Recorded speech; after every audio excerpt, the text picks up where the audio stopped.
أعوذ بالله من الشيطان الرجيم بسم الله الرحمن الرحيم الحمد لله رب العالمين والحمد لله المنعم وهو على كل شيء قدير والصلاة والسلام على محمد وأهل بيته الطيبين الطاهرين واللعنة الدائمة على أعدائهم أجمعين أما بعد فقد قال الله سبحانه وتعالى في كتابه الأعلى بسم الله الرحمن الرحيم سنريهم آياتنا في الآفاق وفي أنفسهم حتى يتبين لهم أنه الحق۔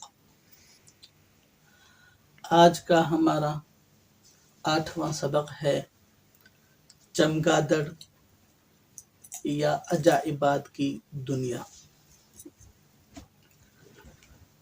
اس سے پہلے کہ ہم اپنے سبق کو اسٹارٹ کریں، میں نے اللہ تبارک و تعالیٰ کے پاکیزہ کتاب قرآن کریم کی ایک چھوٹی سی آیت پڑھی ہے، سورہ حامیم آیت نمبر 53۔ اللہ تبارک و تعالیٰ ارشاد فرماتا ہے کہ ہم انہیں دکھائیں گے عالم آفاق میں اور ان کے نفوس میں، ہم اپنی علامات اور نشانیاں، اور یہاں تک دکھاتے رہیں گے انہیں آیات اور نشانیاں آفاق عالم میں اور عالم نفوس میں، کہ جب تک ان کے لیے یہ بات واضح نہ ہو جائے کہ یہی چیز حق ہے، یہی راستہ حق ہے۔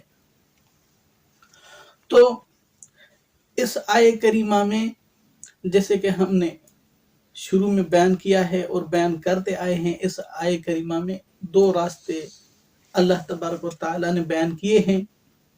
ایک راستہ عالم آفاق کا، آپ عالم آفاق کو دیکھیں، ان کی قدرت کو دیکھیں، ان کے کمالات کو دیکھیں، ان کے مقاصد کو دیکھیں، اور عالم آفاق کے نظم و ضبط کو دیکھیں، تو آپ کو خدا کی معرفت حاصل ہوگی۔ اور دوسرا راستہ اپنے نفس کا راستہ، جیسے کہ حضرت امیر المومنین علی ابن ابی طالب علیہ السلام فرماتے ہیں، بسم اللہ الرحمن الرحیم، من عرف نفسہ فقد عرف ربہ، یا دوسرے الفاظ میں من عرف نفسہ عرف ربہ، اور ان جیسے مختلف الفاظ سے یہ روایتیں نقل ہوئی ہیں۔ مولا فرماتے ہیں کہ جس شخص نے اپنے نفس کو پہچانا، اپنی انیت کو پہچانا، اپنی حقیقت کو پہچانا، اس شخص نے اللہ کو پہچانا، اپنے خدا مدبر کو پہچانا۔ تو آج بھی ہم ایک ایسا موضوع ڈسکس کرنے جا رہے ہیں جو بڑا متعجب ہے اور بڑا مزیدار ہے اور بڑا انفارمیٹیو ہے۔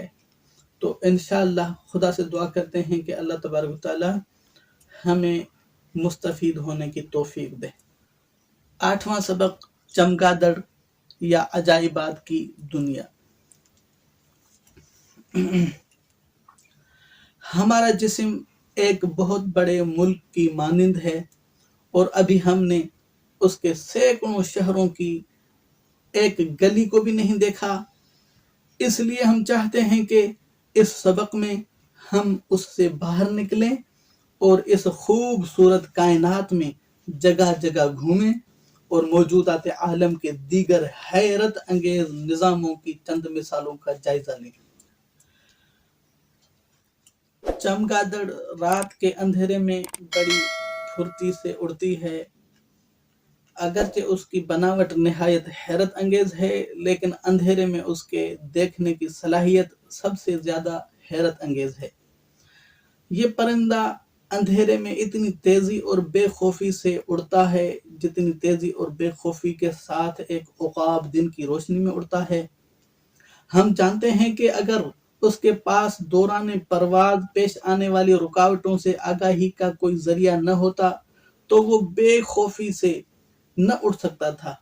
اگر اس کو ایک نہایت پرپیچ سرنگ میں جہاں دھواں بھی بھرا ہوا ہو چھوڑ دیا جائے تو وہ تمام پیچ و خم اور سرنگ کی دیواروں سے ٹکرائے بغیر بآسانی گزر جائے گا اور اس کی پرواز پر دھوئیں کا ذرا سا بھی اثر نہ ہوگا۔ چمگادڑ کی یہ عجیب و غریب خصوصیت ریڈار جیسی ہے، بلکہ حقیقت تو یہ ہے کہ ریڈار کا تصور ہی چمگادڑ کو دیکھ کر پیدا ہوا ہے۔ پہلے ہم ریڈار کو جانتے ہیں اور اس کے بعد اس پرندے کو جو دیکھنے میں بہت چھوٹا ہے، چمگادڑ، اس کی بناوٹ سے بحث کریں گے۔ ہم فزکس میں آواز کی بحث کے دوران ماورا صوت لہروں کے بارے میں پڑھتے ہیں۔ یہ وہی لہریں ہیں جن کی لمبائی، تکرار اور تعداد یعنی فریکوینسی اتنی زیادہ ہے کہ انسان کے کان انہیں نہیں سن سکتے ہیں، اسی لیے ان کا نام ماورا صوت رکھا گیا ہے۔ جس وقت ان لہروں کو ایک طاقتور ٹرانسمیٹر کے ذریعے بھیجا جاتا ہے تو یہ لہریں چاروں جانب آگے کی طرف بڑھتی ہیں، لیکن اگر فضا کے کسی نقطے میں کوئی رکاوٹ، بیریئر یا ہوائی جہاز یا میزائل یا کسی دوسری چیز کا سامنا ہو جائے تو اسی طرح واپس لوٹ آتی ہے جیسے گیند دیوار سے ٹکرانے کے بعد واپس آ جاتی ہے۔ اسی طرح اگر ہم ایک پہاڑ کے پاس یا غار میں زور سے بولیں تو چند لمحوں کے بعد ہمیں اس کی بازگشت سنائی دیتی ہے، اور ان آوازوں کی بازگشت سے لہروں کے راستے کی رکاوٹ کے فاصلے کا بالکل صحیح اندازہ لگایا جا سکتا ہے۔ بہت سے ہوائی اور بحری جہاز ریڈار کے ذریعے ہی کنٹرول کیے جاتے ہیں، اور ریڈار کی رہنمائی سے ہی یہ اپنے فضائی اور بحری راستوں پر گامزن رہتے ہیں۔ اس کے علاوہ دشمن کے جنگی طیاروں اور بحری جہازوں کا پتہ لگانے کے لیے اس ریڈار سے ہی مدد لی جاتی ہے۔ ماہرین حیوانیات زولاجسٹ کہتے ہیں کہ اس چھوٹے سے پرندے کے وجود میں بھی ریڈار جیسی مشینیں موجود ہیں۔ اگر چمگادڑ کو ایک کمرے میں اڑائیں اور اسی لمحے ایک ایسے مائکروفون کو بھی لگا دیں جو ماورا صوت لہروں کو سننے کے قابل بنا دیتا ہے تو کمرے میں تیز آواز گونجنے لگے گی اور ہر سیکنڈ میں 30 سے لے کر 60 مرتبہ چمگادڑ کی ماورا صوت لہریں سنائی دیں گی۔ البتہ یہ سوال پیدا ہوتا ہے کہ یہ لہریں چمگادڑ کے کس عضوے سے پیدا ہوتی ہیں؟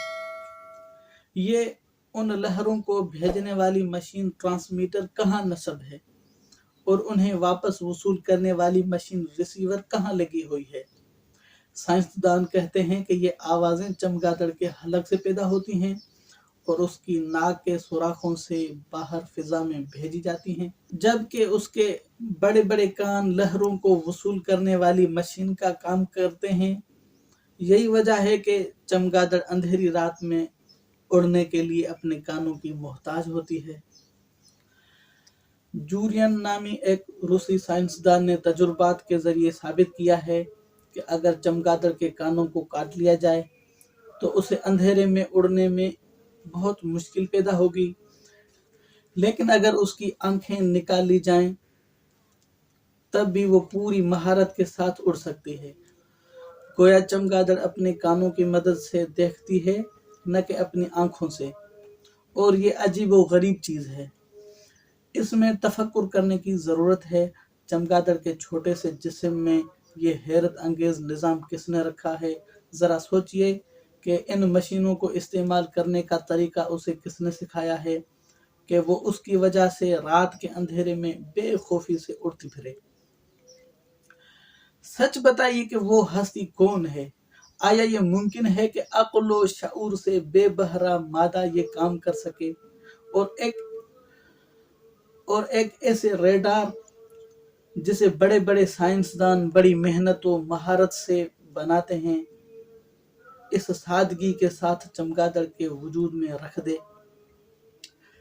شائستہ ستائش آن آفریدگاری است، کارد چنین دل آویز نقشی زمائے وطینی.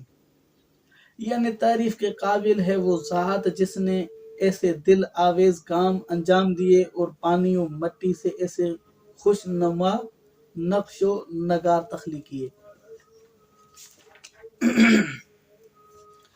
نہج البلاغہ میں امیر المؤمنین امام علی ابن ابی طالب علیہ السلام ارشاد فرماتے ہیں چمگادڑ کی خلقت کے بارے میں ایک مفصل خطبے کے ضمن میں، بسم اللہ الرحمن الرحیم: فلا يرد أبصارها إصداف ظلمته ولا تمنع من المضي فيه لغسق ذو جنته فسبحان الباری لكل شيء على غیر مثال.